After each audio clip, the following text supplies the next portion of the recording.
지난주에 우리가 함께 봤던 첫 번째 계명, 하나님의 백성들이 하나님이 아닌 것들을 하나님 위치에 올려놓는 것, 즉 우상 숭배를 금지하는 계명이 첫 번째 계명의 내용입니다. 이 첫 번째 계명에서는 누구에게 예배하느냐 하는 예배의 대상에 관한 이야기를 하고 있는 겁니다. 하나님께 예배해야 된다. 다른 어떠한 것들이 하나님의 위치에 올라갈 수는 없다. 나의 백성들에게서는. 이게 첫 번째 계명의 내용입니다. 그렇다면 두 번째 계명은 예배의 방법에 관한 하나님의 이야기입니다. 우리는 종종 두 번째 계명을 보면서 우상 숭배에 관한 계명이다 이렇게 생각을 하게 되죠. 왜냐하면 우상이란 단어가 나오고 있고, 그래서 두 번째 계명이 우상 숭배의 계명이다 생각하는데, 그것은 첫 번째 계명의 이야기입니다. 첫 번째 계명이 나 외에는 다른 신들을 내게 있게 하지 말라라고 말씀하시면서 우상 숭배를 하지 말라라고 하는 것은 첫 번째 계명입니다. 이제 머리에 이제 생각이 들죠. 두 번째 계명은 뭐지? 이런 이제 생각이 들죠. 두 번째 계명은 어떤 내용이냐면 이런 내용입니다. 두 번째 계명은 어떤 신의 형상을 만들거나 섬기지 말라고 하신 말씀이 아니라 하나님을 섬기되 하나님께서 명하신 방법으로 섬겨 나가라라고 하는 예배의 방법에 관한 이야기입니다. 하나님께 신앙하는 우리의 방법에 관한 이야기를 두 번째 계명에서 하시는 겁니다. 첫 번째 계명은 예배의 대상이 누구인지를 이야기하고, 두 번째 계명은 예배를 어떻게 드려야 되는지에 관한 이야기가 두 번째 계명입니다. 두 번째 계명에서 말하는 새겨서 만드는 우상과 하늘과 땅과 물속에 어떤 형상도 만들지 말라고 하는 것은 당연히 어떤 물건을 만들거나 새롭게 뭔가를 개발하지 마라 라는 말은 아닙니다. 그렇게 하면 그저 뭔가를 개발하는 사람들, 이런 사람들 다 잘못된 거 아닙니까? 이것은 어떤 것들을 신성화시키지 마라라는 것이죠. 절의 불상이나 당군집에 있는 당군상, 영험한 나무, 산, 태양이나 달을 섬기는 모습, 이런 것을 1차적으로 생각해 볼 수 있을 것입니다. 하지만 여러분, 우리가 기억해야 될 것은 십계명이 일반적인 사람들에게 주어진 계명입니까? 아니면 하나님의 백성에게 주어진 계명입니까? 하나님의 백성이 불상 앞에 가서 이렇게 형상화시킬 달을 섬기고 이렇게 합니까? 아니죠. 그러니까 이것은 그렇게 해석하는 것은 조금 해석이 완전히 틀렸다라고는 할 수는 없지만 그런 우상도 잘못됐죠. 하지만 십계명이 하나님의 백성에게 주어졌다라고 하는 것을 우리가 생각하고 말씀을 보아야 합니다. 출애굽기에 같은 저자 모세가 이제 모세의 마지막 이제 말년에 이스라엘 백성들 남겨두고 떠나야 될 이스라엘 백성들을 두고 마지막 책을 기록하죠. 그게 신명기입니다. 그죠? 신명기에서 십계명의 내용들이 나오는데 그 전에 모세가 신명기 4장 15절에서 19절 이렇게 이야기하고 있습니다. 여호와께서 호렙산 불길 중에서 너희에게 말씀하신 날에 너희가 어떤 형상도 보지 못하였은즉 너희는 깊이 삼가라. 그리하여 스스로 부패하여 자기를 위해 어떤 형상대로든지 우상을 새겨 만들지 말라. 남자의 형상이든 여자의 형상이든지 땅 위에 있던 어떤 짐승의 형상이든지 하늘을 나는 날개 가진 어떤 새의 형상이든지 땅 위에 기는 어떤 곤충의 형상이든지 땅 아래 물속에 있는 어떤 어족의 형상이든지 만들지 말라. 또 그리하여 네가 하늘을 향하여 눈을 들어 해와 달과 별들 하늘 위에 있는 모든 천체 곧 너희의 하나님 여호와께서 천하 만민을 위하여 배정하신 것을 보고 미혹하여 그것을 경배하며 섬기지 말라. 이 말씀이 신명기의 이 말씀이 오늘 우리가 보고 있는 십계명의 두 번째 말씀을 풀어서 조금 더 길게 설명하고 있습니다. 그런데 여기서 말하고 있는 말씀에서, 신명기의 말씀에서 뭐라고 말하고 있냐면, 내가 시내산에서 너희에게 십계명을 줄 때에 너희에게 어떤 형상을 보이지 않지 않았느냐. 그래서 너희는 스스로 삼가해야 한다. 조심해야 된다. 너희가 스스로 부패하여서 자기를 위해서 어떤 형상을 만들어서 그게 사람의 모습이든 짐승의 모습이든 어떤 해나 달이나 별이든 그것을 경배하거나 섬기지 마라. 이렇게 말씀하고 계시거든요. 그러면 이 계명에서 말하는 우상과 형상은 이런 겁니다. 여호와 하나님의 형상을 만들지 말라는 겁니다. 너희가 여호와 하나님의 형상을 만들지 말아라. 여러분, 교회가 점점 타락하면서 신령하고 영험하다는 무언가를 계속 만듭니다. 하나님의 말씀의 어떤 영적인 것들이 아니라 신령하고 영험한 것들을 계속해서 만듭니다. 그것을 강조하고 있다면 여러분 그것은 이계명을 범하는 죄입니다. 예수님의 상을 만들고 큰 어떤 십자가에 예수님 상을 만든다든지 마리아 상을 만든다든지 하나님에 대한 어떤 성화나 여러 성물들을 만든다든지 아니면 예배당을 그렇게 신성시한다든지 성전이라고 이야기하면서요. 우리 개혁주의 신학을 하고 있는 사람들은 예배당을 절대 성전이라고 부르지 않습니다. 성전은 예배당이 아니라 누굽니까? 성령을 모시고 있는 하나님의 백성들이 성전이 신약교회에서 성전이 되는 겁니다. 이렇게 좀 더 보수 신학을 하고 있는 교회에서는 앞에 십자가도 세우지 않습니다. 목사님 우리 교회인데 앞에 왜 십자가가 없어? 좀 은근히 십자가스러운 건 있죠. 근데 우리는 이걸 숭배하지 않지 않습니까? 제가 앞에 십자가를 세운 교회가 다 잘못됐다라고 말하고 싶지는 않습니다. 그렇진 않아요. 그 사람들이 그걸 숭배하거나 이러지는 않으니까요. 그런데 여러분 자꾸만 교회가 영적인 힘을 잃어갈 때에 신령한 것들을 하나님 대신해서 형상화시켜 놓기 시작한다는 겁니다. 이게 인간이 자꾸만 거르고 싶은 마음이 생겨요. 그것이 있으면 좀 더 마음이 편안해지고 하나님 앞에 나왔다는 기분이 듭니다. 이게 일반적인 종교심입니다. 일반적인 종교에서는 신을 형상화하거나 눈에 보이는 신이 있어야 마음이 편해집니다. 여러분 근데 하나님 이거 얼마나 싫어하는지 압니까? 예수님과 하나님에 대한 유물은 거의 발견되고 있지 않는 거 아십니까? 성경이 그렇게 많이 발견되고 있고 이렇게 양피지에 적혀져 있는 성경들 이런 조각조각 성경들이 발견되잖아요. 근데 원본이 발견됩니까? 원본은 한 조각도 발견되지 않습니다. 모세가 적은 성경, 바울이 적은 성경은 한 조각도 원본으로 발견되지는 않습니다. 다 사본으로 발견됩니다. 그 사본들을 자꾸만 모아서 성경을 완성합니다. 하나님께서 왜 그렇게 하실까요? 왜 한 조각도 남겨놓지 않았을까요? 여러분 우리가 지금 출애굽기 보고 있는데 시내산의 위치를 사람들이 알고 있습니까? 모릅니다. 목사님 성지순례 갔는데 그때 가이드가 여기 시내산이라 그랬는데요, 추정하는 바입니다. 학자들도 시내산이 정확한 위치가 어딘지 모릅니다. 예수님 어디서 태어난지 압니까? 예수님 태어난 곳에 교회 지금 만들어져 있던데 베들레헴 가면 그냥 다 그렇게 하는 겁니다. 모릅니다. 예수님이 어디서 세례받았는지 가이드들한테 가면 다 또 여기입니다 하고 설명하거든요. 모릅니다. 다 그들은 성지순례를 해서 먹고 살고 있는 사람들이 다 그렇게 하는 겁니다. 아니면 그 전에 있는 교회들이 그것을 신성화해서 그렇게 합니다. 왜 하나님이 하나도 안 남겨놓으셨을까요? 우리가 그것을 숭배하는 사람임을 알기 때문에 그렇습니다.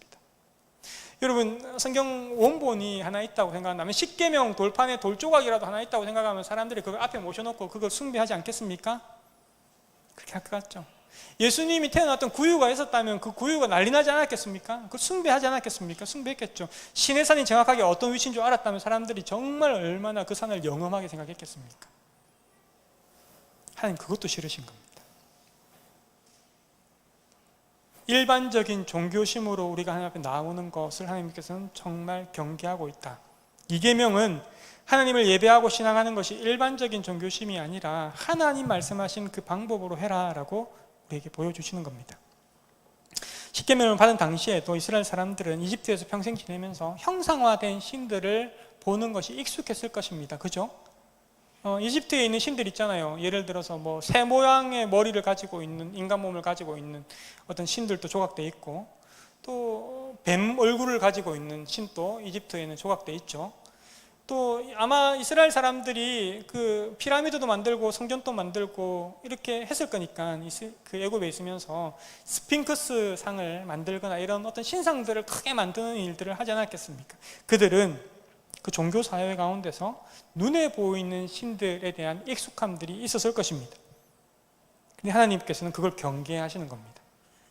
하나님을 가짜 신을 섬기듯이 너희 멋대로 섬기지 마라라고 경계하시는 것이 이 계명입니다. 여러분 생각해보면 신의 형상을 만든다고 하는 것, 다른 종교는 형상들이 많으니까요, 참 생각해보면 정말 이상한 일입니다. 안 그렇습니까?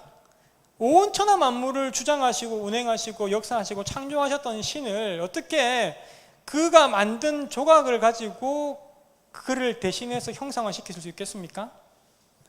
금은 보석을 아무리 갖다 붙이고 황금으로 그렇게 둘둘 감는다고 해서 하나님의 아름다움의 1만큼이라 표현해낼 수 있겠습니까? 아무리 크고 웅장하게 갓바위에 저렇게 큰 상을 만들어 놓는다고 해서 하나님의 위대하시고 크시고 그의 전능하심을 나타낼 수 있겠습니까? 없죠. 대신할 수 없습니다. 사실 하나님의 상이 있다는 것이 더 이상한 일입니다. 그런데 왜 사람들은 하나님의 상을 자꾸만 만들고 싶은 욕망이 있을까요? 어쩌면 하나님의 상을 만든다는 것은요, 하나님의 수준을 우리 수준까지 끌어내리겠다는 말입니다. 첫 번째 계명이 이런 거거든요. 첫 번째 계명은 이 땅에 있는 하나님의 수준이 아닌 것들을 하나님의 수준으로 올리지 마라 라고 말씀하신 거면, 두 번째 계명은 이런 거죠. 하나님을 너희 수준으로 이 땅으로 끌어당기지 마라 라고 말씀하시는 겁니다. 이게 1계명과 2계명입니다. 여러분, 그러면 우리 마음속에 왜 신을 형상화하고 싶은지에 대한 그 욕망의 마음의 저변은 뭔지를 한번 살펴봐야 됩니다. 우리는요, 보지 못하는 것, 예측할 수 없는 것, 내가 통제할 수 없는 것에 대해서 불안함과 두려움을 가지는 존재입니다. 그래서 눈에 보이고 예측 가능하고 통제할 수 있는 신을 원하는 겁니다. 내가 조종하고 내가 통제할 수 있는 신, 내 말을 잘 들어주는 신을 원하기 때문에 그런 마음으로 내가 안심하고 싶어서 신의 형상을 만들고 싶은 겁니다. 보이지 않는 하나님이 어디든 계신다면 우린 불편하겠죠. 반면에 한 장소에 신을 세워놓고 경배하고 싶으면 가서 경배하고, 잘 섬기고 싶으면 그 신에게 보석을 치렁치렁 달아주고 그 신이 있는 집들을 화려하게 꾸며주고 이러면서 내가 스스로 내가 신을 잘 섬겼어 라고 위안 얻을 수 있는 겁니다. 내가 잘 섬기면 내게 보상해주는 신으로 말입니다. 내가 신을 통제하고 싶은 본심은 사실 내가 원하는 욕망을 이루고 싶은 마음 때문에 가지고 있습니다. 하나님을 나를 위해서 존재하겠다라는 이기적인 마음이 신을 형상화시키는 종교심이라는 것입니다. 그래서 두 번째 계명에서 중요한 말이 제일 처음 나옵니다. 두 번째 계명에서 제일 처음 나오는 말은 뭡니까? 너를 위하여. 너네가 신앙생활을 하는데 너를 위하여 하지 말라라는 말입니다. 이게 두 번째 계명의 핵심입니다. 우리의 신앙의 방향이, 우리의 믿음이 나를 향해 있으면 안 된다는 것입니다. 우리는 그거나 나를 위한 신앙을 네 글자로 뭐라고 부릅니까? 기복신앙이죠. 기복신앙. 자신이 이 땅에서 누릴 복을 구하면서 자신의 안전과 번영을 위해서 하나님을 섬기는 것, 그 기복신앙이라 하지 않습니까? 그것을 금지하는 계명이 바로 두 번째 계명입니다. 자신을 위해서 하나님을 신앙하지 말라는 것, 근데 사실 말처럼 쉬운 일은 아니죠. 한번 생각해 보십시오. 무엇 때문에 우리가 하나님을 찾았습니까? 제가 어릴 적에 내가 하나님을 찾고 찾았을 때 그 마음속에 뭐가 있었냐면요, 제 마음속에 계속 가지고 있었던 마음은 제가 제 할아버지의 장례 이후에 가지고 있던 두려움이었습니다. 죽음에 관한 두려움이었습니다. 사람이 죽는구나를, 죽는 게 뭘까에 대해서 막연하게 두렵기 시작했습니다. 할아버지가 돌아가시고 나서. 누구나 다 죽는 거지 라고 생각할 수 있지만, 죽음에 관한 두려움을 어린 시절에 제가 느끼니까 너무너무 힘들고 슬프더라고요. 그런데 그 마음 때문에 그 죽음을 이기고 싶어서 내가 살기 위해서 하나님을 찾았습니다. 그리고 하나님 만나고 나서 그 문제가 해결됐다는 것 때문에 너무너무 기뻤습니다. 그런데요, 생각해보면 그것도 나를 위해서 하나님을 찾은 거 아닙니까? 대부분의 사람들은 자신이 해결할 수 없는 결핍과 아픔, 죽음과 어떤 실패 때문에 신을 찾습니다. 물론 어떤 사람들은 성공과 번영을 위해서 신을 찾기도 합니다. 그러면 전자는 잘못되었고 전자는 잘된 거고 후자는 잘못된 거고 그런 겁니까? 둘 다 그 방향이 자기를 향하지 않습니까?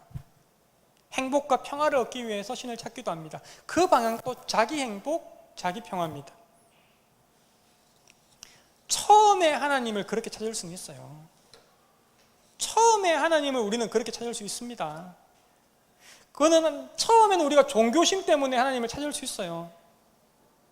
하나님을 떠난 인간은 그럴 수밖에 없습니다. 어쩌면 그 종교심이라고 하는 것은 하나님을 찾는 씨앗으로 우리 마음 가운데 하나님 심겨 놓으신 것일 수도 있습니다. 아니, 그렇습니다.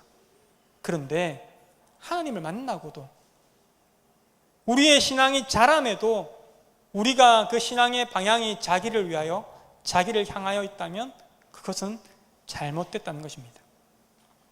아이가 자라죠. 아이는 이기적입니다. 아이가 지난번에도 말했는데, 아이가 어머니가 새벽에 일어나면 안 되니까 내 기저귀 있는 내가 꼭 참아야 되겠다, 내가 습진이 생겨도 꼭 참고 있어야 되겠다, 그래도 엄마가 7시까지는 자야지 이러면서 애가 참고 있습니까? 아니면 웁니까? 울죠. 빨리 갈아달라고. 엄마가 그 전날 일을 하고 와서 잠을 몇 시간 못 자든 상관없습니다. 엄마가 몸살이 하든 상관없으면 웁니다. 애가 자랐어요. 한 3, 4살이 됐습니다. 애가 맛있는 거 있으면 배려해 준다고 이거는 아빠 거 하면서 참고 이렇게 합니까? 그런 날이 한 번씩 생겨요. 그럴 때마다 감동하죠. 대부분 아이들은 다 이기적입니다. 어쩔 수 없어요. 근데 애가 20살이 되고 30살이 되고 지도 지 자식 낳고 40살이 됐어도 부모를 돌아보지 않고 이기적이라면 그 어떤 겁니까? 몸은 다 자랐는데 여전히 이기적이에요. 어떤 겁니까? 성숙하지 않은 거죠. 우리가 처음에 하나님을 찾을 때는 종교심 때문에 찾을 수 있어요. 처음에는 자기의 평화, 자기의 죽음의 문제, 자기의 아픔 때문에 하나님을 찾을 수 있어요. 하지만 그 사람이 30년, 50년 신앙생활을 하고 집사가 되고 장로가 됐는데도 불구하고도 여전하게 그거를 쫓고 있다면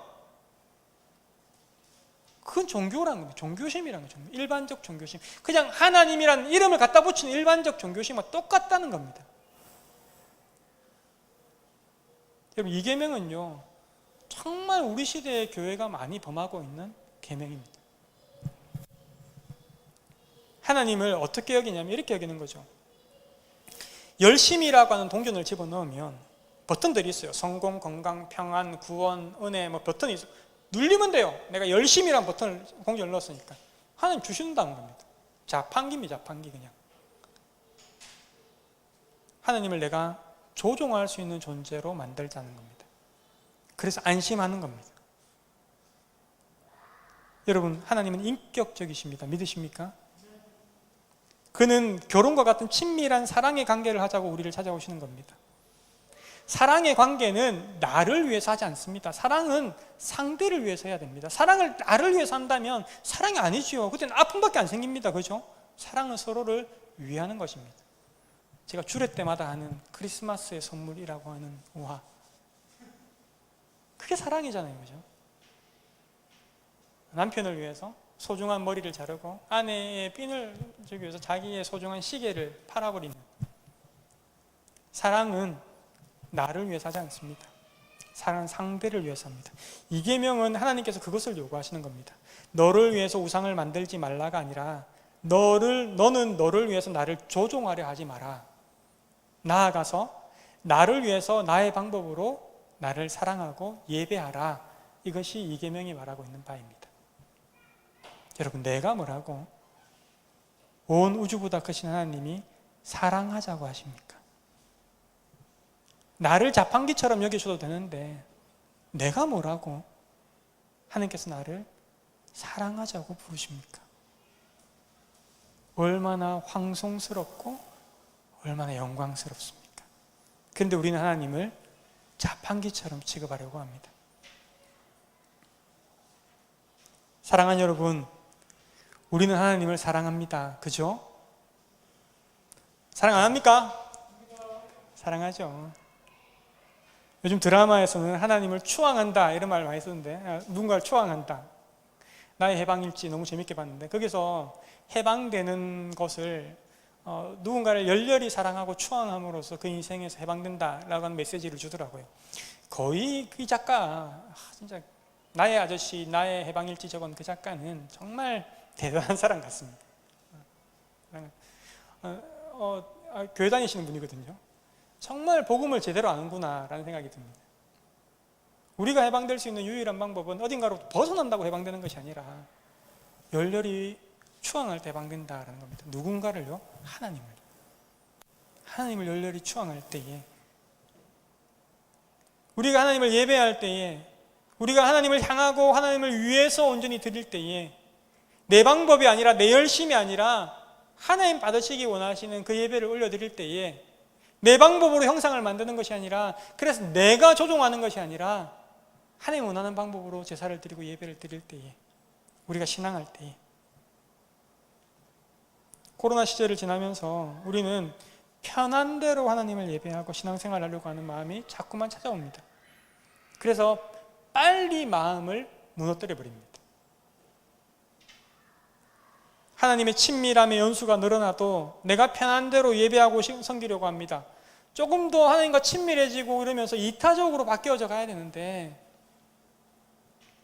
더 수고롭게 사랑해야 되는데 그것이 깊어지지 않습니다. 그것은 하나님을 형상으로 만들어서 신전에 모셔두고 내 마음대로 찾아가서 내가 필요할 때 하나님을 찾는 모습과 똑같은 모습입니다. 내가 편한 대로 나를 위해서 사랑한다면 상대는 나에게서 사랑을 느낄 수가 없을 것입니다. 그건 사랑이 아니기 때문에 그렇습니다. 그래서 우리는 하나님을 알아가야 되죠. 하나님 뭘 원하시는지, 하나님 어떤 예배를 원하시는지, 우리가 어떻게 신앙하기를 원하시는지 우리는 하나님을 알아가야 됩니다. 그때에 우리의 사랑의 수고도 점점 커져갈 것입니다. 다시금 여러분들에게 말씀합니다. 십계명은 불신자들에게 잣대로 주신, 너네는 그래서 지옥 가야 돼 라고 말씀하시기 위해서 주신 계명이 아닙니다. 십계명은 그의 백성들에게 주신 계명입니다.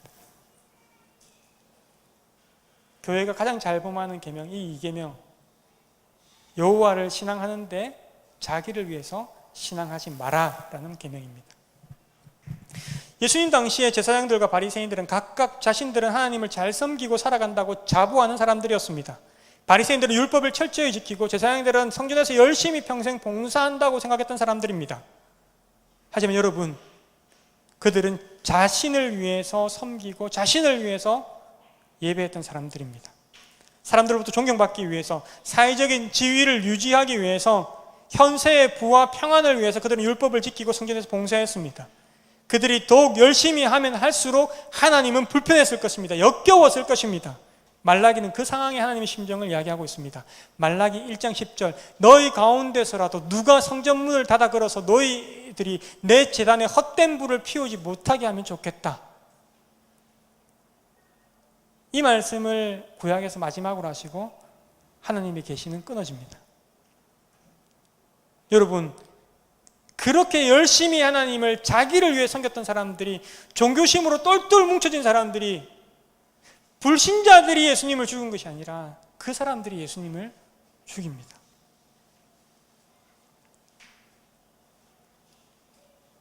열심을 내어서 예수님을 대적하고 결국 예수님을 못 박습니다. 하나님을 믿는 믿음이 제국의 신화처럼 되어버려가지고 폭력과 억압의 정치가 교회 안에서 판을 치고 감히 예수님을 못 박아버립니다.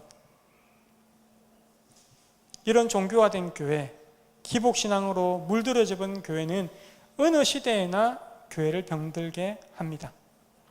우리 시대는 안 그렇습니까? 여전히 나를 위하고 하나님 찾고 있지 않습니까? 하나님 가르치시는 방법으로 하나님께 예배해야 되는데 조금만 불편하면, 조금만 이유가 있으면 내 소견에 옳은 대로 행하고 있지 않습니까?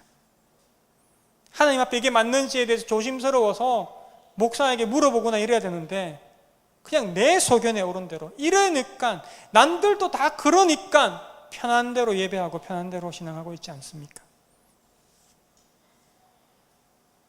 하나님이 뭘 원하시는지, 하나님이 어떤 예배를 받기를 원하시는지, 우리가 하나님 사랑한다면 그것에 관심이 있어야 되지 않습니까? 내가 가장 좋은 나의 소와 나의 양으로 하나님께 제사하기 위해서 나아갈 때에 하나님께서는 가장 좋은 것을 우리의 삶 가운데 부어주시지 않으시겠습니까? 그건 당연히 뒤따라오는 거죠. 우리가 그걸 찾으려고 막 하나님 앞에 하나님 조종하려고 애쓰지 않아도 구원도, 생명도, 평안도, 성공도, 부도, 그 모든 것들이 따라오지 않겠습니까? 가장 우리에게 합당하게, 가장 우리에게 우리의 성숙과 영원한 성숙에 이르도록 그 모든 것들을 하나님께서 채워주시지 않겠습니까? 하나님 우리를 골탕 먹이시는 분이 아니라 하나님 우리를 온전하게 사랑하는 분이시니까 그 아비가 자식을 사랑하듯이 그렇게 사랑하시지 않겠습니까? 너희 부모들은 너희를 잊을지 모르겠지만 나는 너희를 잊을 수가 없다고 말씀하신 하나님 아니십니까? 너희를 나의 눈동자처럼 여기고 있다고 말씀하십니다. 하나님은 그의 백성들에게 하나님의 형상을 만들지도 절하지도 섬기지도 말라고 말씀하시면서 첫 계명과 다르게 다른 말씀을 덧붙이시지요. 첫 계명은 짧게 한 줄이었는데 두 번째 계명은 덧붙입니다. 왜냐하면 우리가 자기를 위하는 종교심이 얼마나 교묘하고 얼마나 집요한지를 하나님 아시기 때문에 하나님께서 단둘이를 치시는 것 같아요. 너희가 얼마나 잘 가장하는지 내가 안다, 이 말씀하시는 것 같아요. 그래서 이 두 번째 계명 뒤에는 엄한 말씀을 덧붙이십니다. 나는 질투하는 하나님이다. 성경에 이런 표현은 다른 곳에서도 있습니다. 신명기 4장 23절 24절에 보면 너희는 스스로 삼가 너희의 하나님 여호와께서 너희에게 세우신 언약을 잊지 말고 내 하나님 여호와께서 금하신 어떤 형상의 우상도 조각하지 말라. 내 하나님 여호와는 소멸하는 불이시요 질투하시는 하나님이시니라. 여러분, 질투하는 하나님이라는 말을 처음 들었을 때 좀 느낌이 어땠나요? 어감이 어땠습니까? 듣기 좋았습니까? 아니죠. 좀 부정적인 느낌이 있죠. 질투라는 단어가 다른 사람이나 성공이나 행복을 보아 넘기지 못하고 이렇게 하는 걸 질투라고 하니까, 그죠? 좀 느낌이 좋지 않구나라는 생각을 저는 했는데 여러분들 안 했습니까? 하나님이 질투의 화신이었어? 막 이렇게. 그럼 내 여자친구랑 다를 게 뭐야? 뭐 이렇게. 여러분, 질투하는 하나님이라는 한국어의 표현은 원문의 느낌하고는 조금 이렇게 정확한 게 딱 맞다라고 느껴지지는 않습니다. 그래서 몇몇 성경학자들은 좀 다르게 번역하자고 이야기하기도 합니다. 이런 느낌입니다. 자신을 타당하게 여기시는 하나님, 자신의 권리를 찾으시는 하나님, 나는 나의 권리를 빼앗기지 않는 하나님이다. 나는 나를 타당하게 여기는 하나님이다. 뭐 이런 느낌이에요. 조금 느낌이 다릅니까? 이런 거죠. 만약에 제가 곡을 하나 흥얼거리다가 적었어요. 제가 옛날에 좀 그런 장난을 몇 개 친 게 있는데 곡을 하나 적었어요.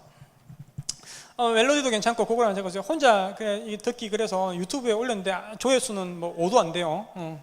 이렇게 슬픈 곡입니다. 곡인데 유명한 가수가 제 곡이 듣고 우연찮게 듣고 너무 좋아가지고 가사말을 조금 바꾸고 편곡을 새로 하고 악기를 집어넣고 디지털 음을 넣고 편곡을 새로 해서 그 멜로디를 가지고 음반을 내서 대박이 난 겁니다. 대박이 났어요.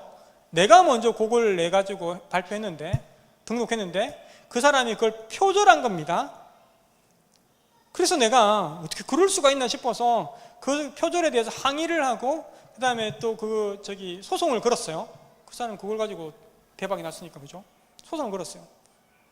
그러면 여러분들을 저를 향해서 우리 목사님 진짜 쫀쫀하다, 남 잘 되는 거 못 보는 그런 성격인가 보다, 이렇게 저를 손가락질 할 겁니까? 아니면 표절한 그 유명 가수, 돈도 많고 그런 유명 가수, 그 사람을 손가락질 할 겁니까? 제 편이 안 돼주실 마음입니까? 그 사람이 욕을 받아야죠, 그죠?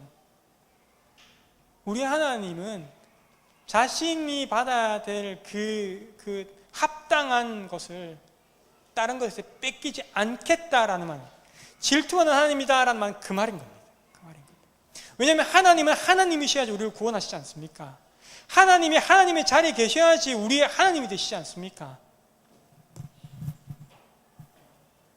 여러분, 마땅히 하나님은 존경받아야 되고, 그 존경받지 못하고 계실 때 하나님은 가만히 계시지 않겠다, 존경받아야 될 권리를 찾으시겠다라는 것입니다. 우리를 위해 모든 것을 주신 그 하나님께서, 온 천지의 하나님께서 가장 첫 번째 사랑, 가장 최상의 존경과 영광을 받을 만한 분이시기에 자신은 그렇게 하겠다라는 겁니다. 사실 피조물인 우리가, 보잘것없는 우리가, 죄인인 우리가 가장 아름다운 말로 하나님을 찬양한들, 가장 아름다운 음악으로 하나님께 예배한들, 가장 멋있게 하나님께 영광을 올려드린들, 그게 하나님의 영광에 감히 준할 수 있습니까? 근데도 하나님께서 그걸 받으시겠다는 겁니다. 고작 그거밖에 안 되는데. 여러분, 하나님께서는 자기를 미워하는 자, 더 많은 자기에게 마땅하게 올려드려야 될 것을 올려주지 않는 자기 백성들을 그냥 두시지 않겠다. 나는 질투하는 하나님이다. 나는 그에게 벌을 줄 건데 3, 4대까지 이르게 하겠다. 우리 5절 하반부부터 6절 다시 한번 읽어볼까요? 한번 읽어보겠습니다. 시작. 나 내 하나님 여호와는 질투하는 하나님인즉 나를 미워하는 자의 죄를 갚되 아버지로부터 아들에게로 3, 4대까지 이르게 하거니와 나를 사랑하고 내 계명을 지키는 자에게는 1000대까지 은혜를 베푸느니라. 질투하는 하나님은 하나님을 미워하고 제대로 섬기지 않는 사람에게 벌을 내리신다라는 말씀뿐만 아니라 하나님 사랑하는 분에게, 사랑하는 자에게 복을 주신다라는 의미를 담고 있습니다. 여러분, 이것은 복과 죄의 연좌제를 말하지 않습니다. 성경은 그것을 금합니다. 에스겔 18장 2절에 보면 아버지가 잘못해서 아들이 반드시 벌을 받는 그런 인과응보적인 사고를 경계하는 구절도 적혀져 있습니다. 오히려 성경은 조상들의 잘못된 행위, 인과응보적인 그 고리를 끊고 푸는 것이, 그 저주를 푸는 것이 하나님의 복음이다라고 가르치시면서 그것이 하나님의 용서와 사랑이라고 말합니다. 그러니까 여러분, 어디 가서 가게에 흐르는 저주, 이런 이상한 기독교 강의라고 하는 그런 이상한 우리 마음을 막 조마조마하게 만든 그런 강의 끊어버리십시오. 그런 거 없습니다. 목사님, 그 예수전도단에서도 하는데요. 끊어버리십시오. 그런 거 없습니다. 성경은 그걸 말하지 않습니다. 그럼 목사님, 이거 뭡니까? 3, 4대까지 이르게 하거니와. 여러분, 이것은요, 이런 겁니다. 징벌과 은혜에 관한 하나님 대조하시면서 그 은혜가 얼마나 큰지를 대조해서 설명하고 있는 겁니다. 하나님께서 질투하는 하나님이다. 너희는 그러니까 종교심으로 너를 위해서 신앙생활 하지 마. 너를 위해서 예배드리면 안 돼. 그게 얼마나 교묘하게 우리를 찾아오는지 아시기 때문에 하나님은 엄하게 질투하는 하나님이야. 내가 이거 가만두지 않겠어. 3, 4대까지 그 저주가 흘러갈 거야 라고 엄하게 말씀하시는데 대조해서 하나님의 은혜를 설명합니다. 그런데 있잖아, 내 사랑은, 내 은혜는 1000대까지 함께 할 거야. 이거는 수사적인 표현이죠. 저주보다 하나님의 사랑이 얼마나, 하나님의 징벌보다 하나님의 사랑이 얼마나 큰지에 대해서 비교할 수도 없다라는 겁니다. 내가 하나님께 죄를 지었어요. 3, 4대까지 이르는데 우리 지민이, 지성이가 하나님 예배를 잘 드리고 하면 잘생겼어요. 그럼 또 1000대까지 가잖아. 1000대까지 가면, 그러면 지민이 아들은 3대까지 걸리는데 그 사람은 죄입니까? 아니면 저기 은혜입니까? 뭡니까? 그런 게 아니라고요. 그런 게 아니라고요.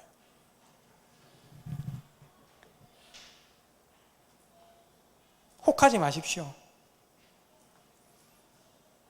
여러분, 하나님께서는 우리 가운데에 그것이 얼마나 우리가 잘 속아 넘어가는지 알기 때문에 엄하게 말씀하고 있습니다. 여러분, 근데 가만히 생각해 보면 하나님은 자신의 형상을 만들지 말라고 이렇게 엄하게 말씀하시는데도 성경에서는 하나님의 형상을 이미 만들었다라고 나타나고 있죠. 하나님 형상을 이미 만드셨어요. 하나님 형상이 뭡니까? 하나님 만드신 하나님 형상이 뭡니까? 인간이죠, 인간. 창세기에서 그렇게 적혀 있습니다. 하나님이 자기 형상, 곧 하나님의 형상대로 사람을 창조하시되 남자와 여자를 창조하시고, 하나님의 형상은 이미 이 땅에 존재하고 있습니다. 똑같은 단어를 쓰면서 표현하고 있습니다. 금송아지를 만들어서 이집트에서 인도에 있는 하나님이라 칭하고 섬기는 것이 아니라, 예수님이 태어난 장소나 성전의 통곡의 벽이나 예배당 건물을 섬기는 것이 아니라 하나님의 형상으로 지음받은 사람들을 섬겨나가라라는 것입니다. 내 인생에 허락한 사람들, 내가 마주치는 사람들을 함부로 여기지 않고 그들이 하나님인 양 그들을 존중하며 사랑해라라는 것입니다.